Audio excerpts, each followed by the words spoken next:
a sophisticated device for tracking the stars recovered from a 2,000-year-old shipwreck, a mysterious energy source that powered ancient Egypt, and a magical ring used to summon otherworldly beings. For more than a decade, Ancient Aliens has traveled the globe and investigated extraordinary ancient technology found on every continent. Now, we're examining the top 10 mysterious devices that just may hold the proof that Earth has been visited by extraterrestrials.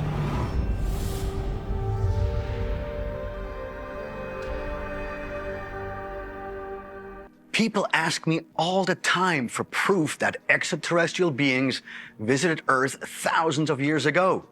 While we have countless stories and depictions of visitations, we also have evidence of mysterious devices that just may have been alien technology. One compelling example is a symbol of ancient Egypt that was said to represent a powerful energy source. Number 10 on our countdown of the top 10 mysterious devices, the jet pillar.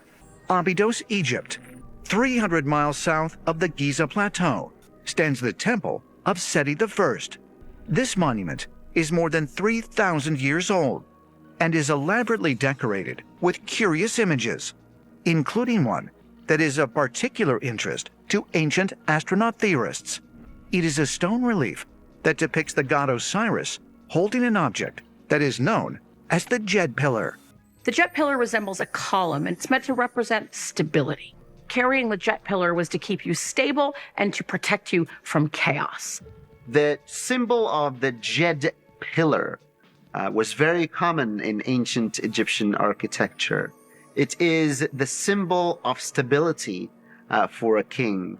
But scholars are actually not completely in agreement about what the jet pillar actually is a symbol of. Depictions of jet pillars can be found throughout ancient Egypt, but some researchers believe the jet pillar was more than just an important symbol. They suggest it actually represents a powerful technological device. What is curious about the jet pillar is its resemblance to a Tesla coil or an electrical conductor. The jet pillar looks very much like an electrical device. Researchers now believe that the ancient Egyptians apparently had electricity. And so, therefore, it may be then that these jet pillars, which people would carry around as amulets and things like that, were actual electrical devices.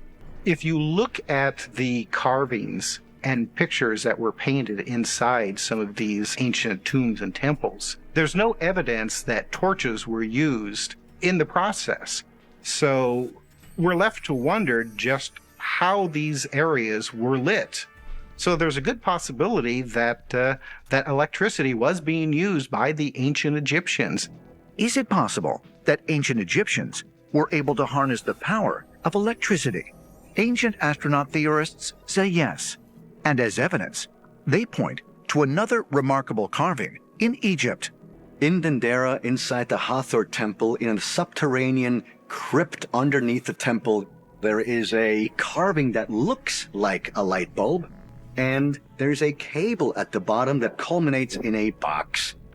And the actual bulb rests on a jet pillar. And a jet pillar is always referred to as something to do with significant power.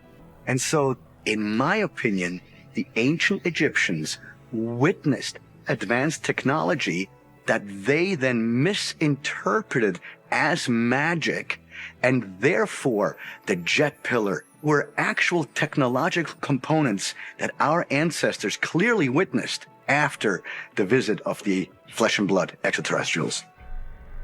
Ancient carvings of jet pillars are easy to find throughout Egypt, but not every device in our countdown can be seen by the public. In fact, some seem to have been deliberately hidden. Number 9, the Dropa stones. The Bayon-Kara Ula Mountains, Qinghai Province, China. In 1936, archaeologist Dr. Chipu Tang was exploring a cave in this remote area when he made a peculiar discovery. He reported finding multiple ancient graves, and among them were hundreds of strange stone discs. There's a fascinating story in China where allegedly a cave was found with hundreds of discs. And these discs were about this wide, and it seemed that they had some type of a groove in them reminding of modern day vinyl records. And what's interesting is that allegedly some of these grooves contained really tiny types of writing. And when archaeologists finally deciphered or translated this writing, it told this incredible story of extraterrestrial beings called the Dropas. Those hieroglyphs told about the crash landing in this remote mountain area of some people that flew through the universe and came upon the third planet of our solar system. Unfortunately, after the initial research, the discs, known today as the Dropa stones, were removed from public view. But mysteriously, in 1974, photographs surfaced of what were alleged to be 2 Dropa stones on display at the Banpo Museum in Xi'an City, China. In 1994, a colleague of mine, Hartwig Hausdorff, and his colleague Peter Krasser went to China to ask the whereabouts of these stone discs. I got to speak with the present curator of the museum. I showed him the photographs that were taken 20 years ago in his museum, and he told me the 2 stone discs that were on display, they have disappeared without any trace. I think the moment an archaeological artifact is hidden, there's something there. So the fact that they used to be on display and now you can't find them anymore leads me to think that parts of that story is true. And I think it had something to do with an extraterrestrial craft. Is it possible that the Dropa stones are a record of extraterrestrial visitation in the distant past? Whenever I'm researching ancient legends, one word always piques my interest, and that's magic, because more often than not, myths about magical objects are describing what I believe could be misunderstood technology. Like the next item on our list of the top 10 mysterious devices. At number 8, Pachacuti's mirror. Cusco, Peru. In the 15th century, this ancient city was home to perhaps the most influential Incan leader, Pachacuti. Pachacuti rose to prominence after he defeated an invading army by using a mysterious mirror that had magical powers. Pachacute decided to stay behind and die defending the city. Just before the battle, he's walking out in his territory by a lake, trying to figure out what to do, trying to get some inspiration. And just at that moment, A mirror disc fell from the sky and it dropped into the lake. and he wades in and he pulls it out. In the reflection of this mirror was a young Indian boy. But he wasn't just any kind of boy. He had snake arms, and he had a puma face, and he had these rays coming off his head. And he tells Pachacute, "You are going to be a great ruler someday." Aided by this mysterious object, Pachacuti grew his small kingdom into a vast empire that spanned more than 2,500 miles. Pachacute always keeps that disc with him, and the myth is that he would always look to that disc to ask them how he was going to defeat his enemies or expand the empire, and that the disc was giving him this magical information and inspiration that created the Inca Empire. With this magic mirror, Pachacuti had special powers. Supposedly, you could communicate with the gods through this disc, and presumably even receive instructions from the gods on how to expand his empire. Pachacuti's mirror is depicted in Incan art and statues to this day. Historians have been unable to determine just what the mysterious disc was that Pachacuti possessed, but ancient astronaut theorists believe it was a device that came from another world. And you have to wonder, was it some kind of extraterrestrial object that Pachacudi was now carrying around with him that allowed him to communicate with these extraterrestrial gods that were guiding him? Every now and then, an artifact is discovered that completely defies conventional explanation. That's exactly what happened when scientists set out to study this next object. They were so astonished by what they saw that they declared it simply should not exist. Number 7 on our list of the top 10 mysterious devices, the Mitchell-Hedges skull. Lubantun, Belize. Here, in the jungles of the Yucatan Peninsula, lie the ruins of an ancient Mayan city. In 1924, explorer Frederick Albert Mitchell-Hedges and his daughter Anna discovered a human-sized skull made of clear crystal.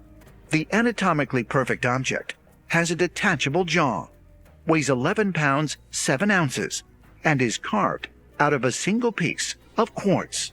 Mitchell-Hedges was told by the Mayans that his skull was over 3,600 years old. This is fascinating because this would predate Mayan civilization. According to the legend, crystal skulls are containers of great knowledge, great wisdom, information, and are said to have been left behind by the earliest ancestors way back in the mists of time. When Mitchell-Hedges passed away in 1959, the skull was bestowed to his daughter Anna. She guarded the skull for more than a decade before allowing it to be studied. It was studied by a guy named Frank Dorland. And what he found was that the skull was completely baffling to him. He would come down at night to find the room completely glowing, and the crystal skull was literally lighting up like it was a light. People would hear strange sounds in the room with no explanation, but that it was coming from the skull. And so when you look at all that, you've just got to conclude at some point that there is something unusual going on. This skull has been subjected to a number of detailed scientific analyses. In all of those occasions, what was found was that it was almost impossible for a human being to make this. Why did they say that? Because it was milled or worked in a way that went counterclockwise to the creation of the crystal. Crystal grows in a certain direction. And if you don't mill or work the crystal in that particular direction, it'll shatter. So how was it done? One of the scientists that examined the skull actually said this skull shouldn't even exist. And that's really what led to the idea that perhaps these crystal skulls were not made by humans at all. If you look at the Mayan civilization, their entire mythology is based on extraterrestrial encounters in the past. Mitchell-Hedges was told by the locals that their ancestors gave that skull to them. My question is, who were those ancestors, and is their origin out there? And the answer to that, in my opinion, is a resounding yes. Next on our list of mysterious devices is a group of objects so sacred they have been kept hidden from public view for hundreds of years. Number 6, the royal regalia of Japan. Tokyo, Japan, May 1st, 2019. Hundreds of dignitaries from around the world have descended upon the imperial palace for a historic occasion. In an elaborate series of rituals, Crown Prince Hironomiya Naruhito ascends the chrysanthemum throne and becomes the 126th emperor of the island nation. As part of the ceremony, Naruhito is presented with several boxes that are filled with treasures so secret they've never been seen in public. They contain Japan's royal regalia. The imperial regalia of Japan was composed of a sword, of a mirror, and a jewel that was utilized by all the Japanese emperors and exists to this day. According to tradition, the divine mirror is a symbol of wisdom. The sword represents valor or courage. And the third one is the curved jewel or curved bead, which represents benevolence. Now, these three sacred imperial regalia of Japan have never been shown to anyone outside of the imperial lineage, with the exception, of course, of high-ranking Shinto priests. The imperial regalia can be traced back to Japan's first emperor, Jimmu, who ruled almost 2,700 years ago.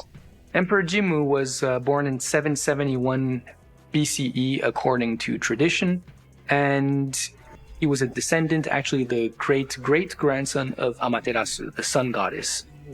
All emperors in the history of Japan have claimed descent from Emperor Jimmu and indirectly then from Amaterasu as well.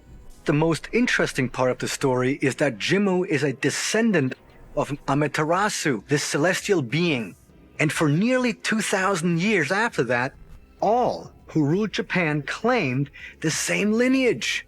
So the imperial family of Japan allegedly is a direct descendant of celestial beings that visited Japan in ancient times.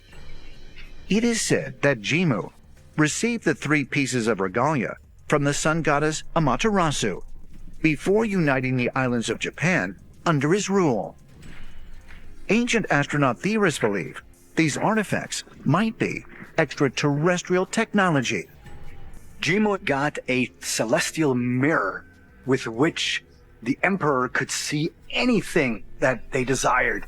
Well, what does that mean, a magical mirror?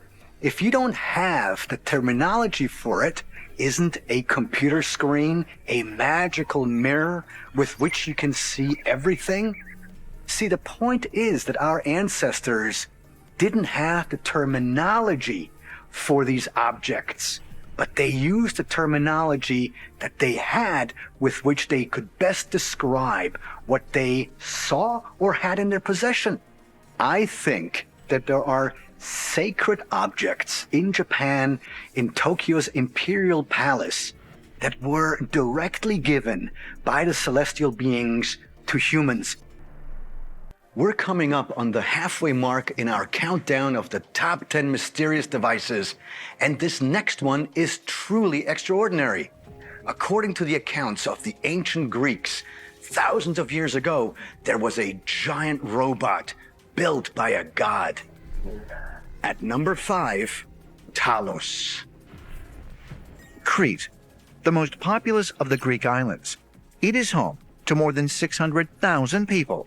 And according to Greek mythology, it has been a place of great significance since antiquity, when it was protected by an enormous bronze guardian called Talos. The legend of Talos is quite fascinating, for not only was he a giant, some 30 meters tall, but he appears to have been made of bronze for the purpose of protecting the island of Crete. It was said that he would go around the island 3 times a day, and that if anybody tried to attack the island, he had like this fiery breath that he would shoot out and destroy any ships or individual. So what was Talos? Mainstream scholars consider Talos to be a creation of fiction, but some researchers point out that the descriptions of how this bronze humanoid functioned are eerily reminiscent of modern technology. Supposedly, Talos was indestructible because in his veins, Talos had the blood of the gods, Ihor, which was called, and this was giving him the special superpowers that he had. Talos had effectively an Achilles heel, and that is, he had a vein that ran from his neck down to his ankle, and it had one nail that, if that nail was removed, he would be switched off. And sure enough, a sorceress convinced him that if she could remove that nail, then he would have immortality. And when she removed it, he bled to death.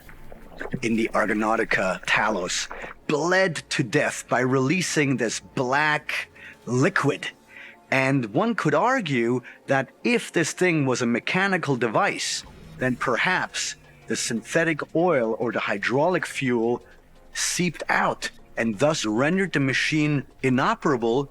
As we look at it today, that is very clearly a description of a robot, maybe even an artificially intelligent being, leading to this idea that some extraterrestrial engineer or robotics developer created this extraordinary being. According to Greek mythology, The engineer who created Talos was a god named Hephaestus, who lived among humans on the island of Lemnos. Hephaestus was the Greek god of smithcraft, alchemy, and technology. He was most known for creating the first human, Pandora, but also for developing magical weapons, the flying chariot of Helios, the breastplate of Athena, the thunderbolts of Zeus. Hephaestus was a blacksmith god, and when we meet him late in the story of the Iliad, the goddess Thetis has come to him and asked him to make some armor for her son Achilles. He's about to go back into battle. And when she comes to see him in his workshop, what she discovers is that a lot of the work is being done by automated machines that Hephaestus has created. Tripods which can move around themselves, bellows and pincers and things doing their own work. The suggestion here is that these are fully thinking, fully automated artificial intelligences, as it were. The basic premise of the ancient astronaut theory is that the Greek pantheon of gods existed in real life, made of physical beings. So one has to wonder, was Hephaestus one of the extraterrestrials, or did he receive the engineering knowledge with which to build these synthetic creatures by the extraterrestrials? Could it be that Talos was a highly advanced machine developed by extraterrestrials? For ancient astronaut theorists, it is a distinct possibility, and one that becomes even more compelling when considering the fact that similar stories of human-like machines can be found in other ancient cultures around the world, like the Jewish tale of a clay figure called the golem that could be brought to life by inserting a spell into its mouth. Descriptions of spirit movement machines in the ancient Sanskrit texts of India, and the Chinese story of a humanoid robot being presented to King Mu 3,000 years ago. There are stories from many cultures, from all over the planet, of people who have either created other humans or machines that were very much like humans. When we look at the story of Talos, and we match him up to other figures in human history, the common denominator, the thread running through all their stories, is that there was a technology transfer. Beings came from elsewhere, brought this technology to Earth, and taught humans to utilize it. As far as ancient astronaut theorists are concerned, the story of Talos provides strong evidence that our ancestors were in possession of extraterrestrial technology, and they say an even more powerful technology can be found in an ancient story involving the biblical King Solomon and a device given to him by an angel. On Ancient Aliens, we have investigated many accounts of technology being given to humans by the so-called gods. One powerful object was described as being able to actually summon otherworldly beings. Number 4 on our countdown of the top 10 mysterious devices, King Solomon's Ring. Jerusalem, in the 10th century BC. This city was ruled by one of the ancient world's most famous leaders, King Solomon. According to the ancient Israelite accounts, King Solomon was tasked by Almighty God with building a spectacular temple, one that could not be built by man alone. Solomon prays to God, and instantly the archangel Michael manifests as if out of thin air. And Michael says that he's going to give Solomon a power that has never before been seen on earth and never again shall be. And he produces for him a golden ring with a signet seal. There are different descriptions of what Solomon's magical ring looked like. One description of the ring talks about it as the seal of Solomon. What we think of today as the Star of David is the two intersecting triangles. Another story around the ring is that the ring contained 4 special stones, and each of these stones had a type of power. And it is said that this ring had the name of God engraved upon it in a very secret and cryptic way. The ring was representative of the authority from beyond this world. The wielder of that ring would be able to compel any and all who recognized that source of extraterrestrial power to do whatever he wished. According to the Talmud, King Solomon used the ring to control a group of otherworldly beings known as demons. Today, in modern times, we tend to think of demons as something related to the devil, something satanic. But the way that demons were looked at in the time of Solomon, based on the literature, is very different. Demons in the ancient world were a different kind of being. They were mischievous, sometimes they were industrious, but they weren't necessarily evil. It is said that with this ring, Solomon entrapped these demons and used them to help him build the temple. Solomon, like any other human being, would not have had access to this power. The only way Solomon could have had a ring like this is it was given to him from an extraterrestrial source. King Solomon's ring is a compelling example of extraterrestrials providing our ancestors with advanced technology. But curiously, he was also given a device that was described as a magic worm. And that brings us to number 3 on our countdown, the Shamir. The Temple Mount, Jerusalem. It was here that King Solomon constructed a temple to house the holiest of Jewish relics. Today, nothing of the temple remains. But according to mystical Hebrew texts, when it was constructed in the 10th century BC, it wasn't built with human hands.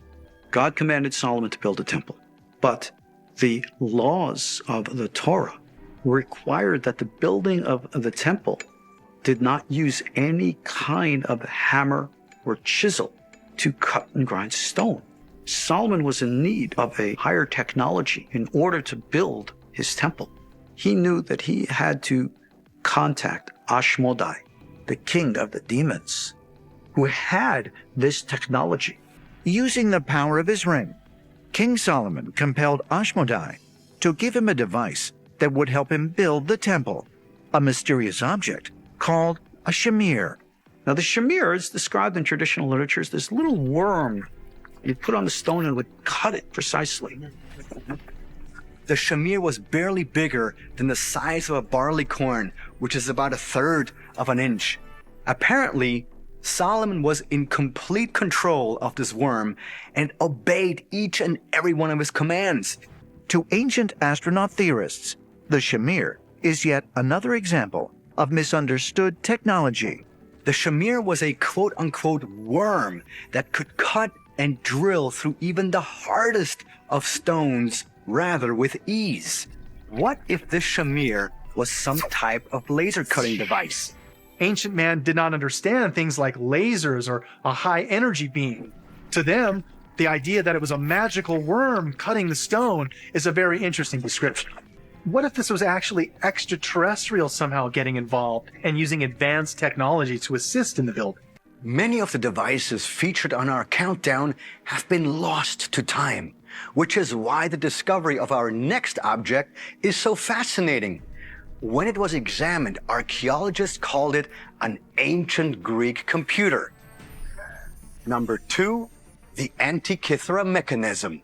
The Aegean Sea, April 1900. Off the coast of the small Greek island of Antikythera, divers discover the remains of a 2,000-year-old shipwreck. Inside, they find something extraordinary. A bronze box containing the workings of a complex device.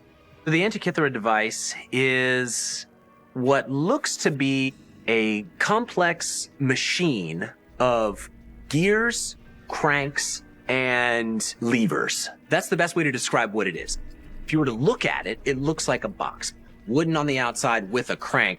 And what the crank would have done was moved a series of levers and gears around on the inside. So it was a really amazing device. Archaeologists dated this contraption to the 2nd century BC, but were unable to determine what it was or what purpose it served.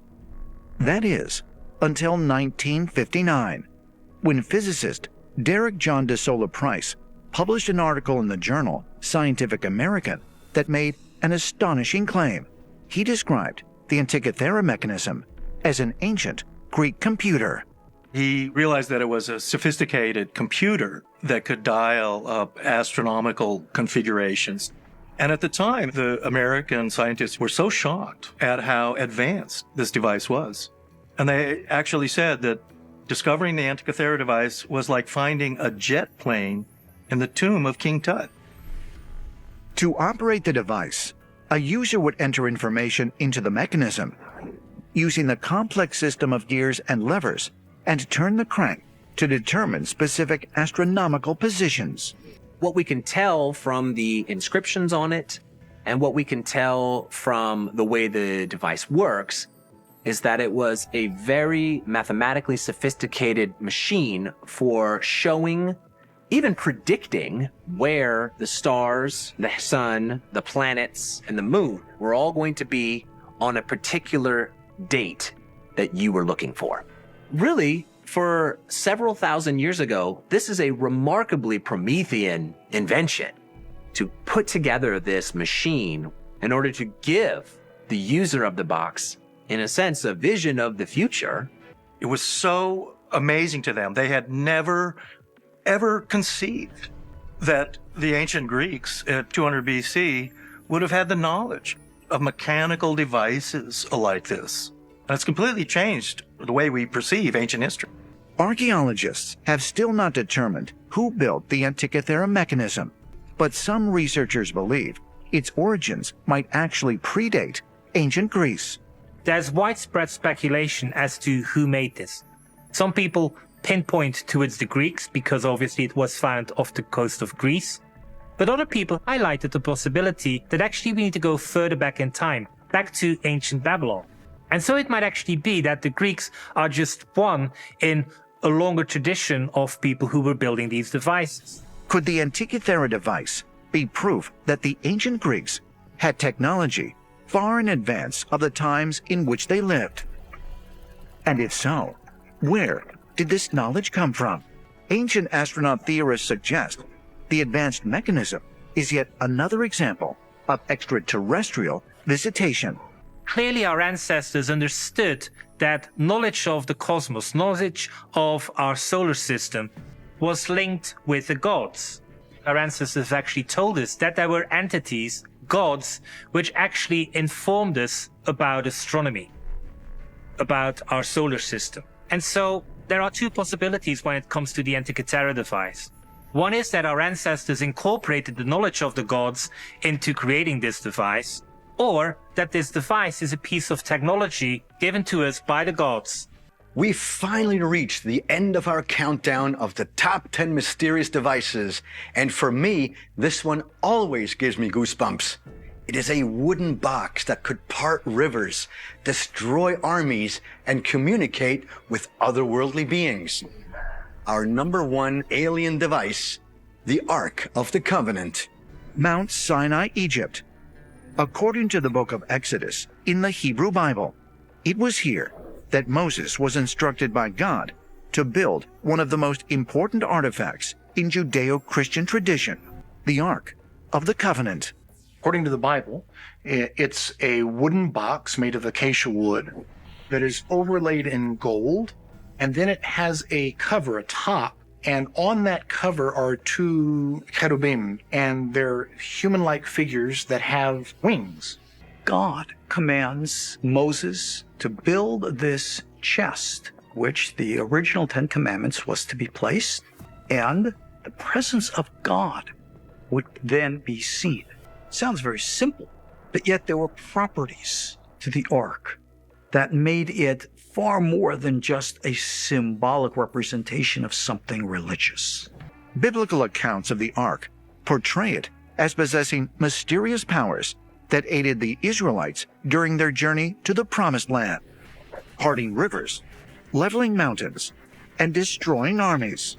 The most important thing about trying to understand how the Ark of the Covenant functioned is the fact that specific instructions were given by God to Moses about how it was to be manufactured, the exact size, how it was to be raised off the ground, how it's to be carried. And this tells us almost certainly that we are dealing with technology.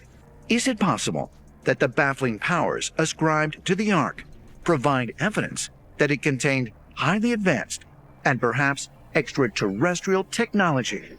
Ancient astronaut theorists say yes, and suggest clues can be found in rabbinical texts that describe how the high priest would interact with the Ark.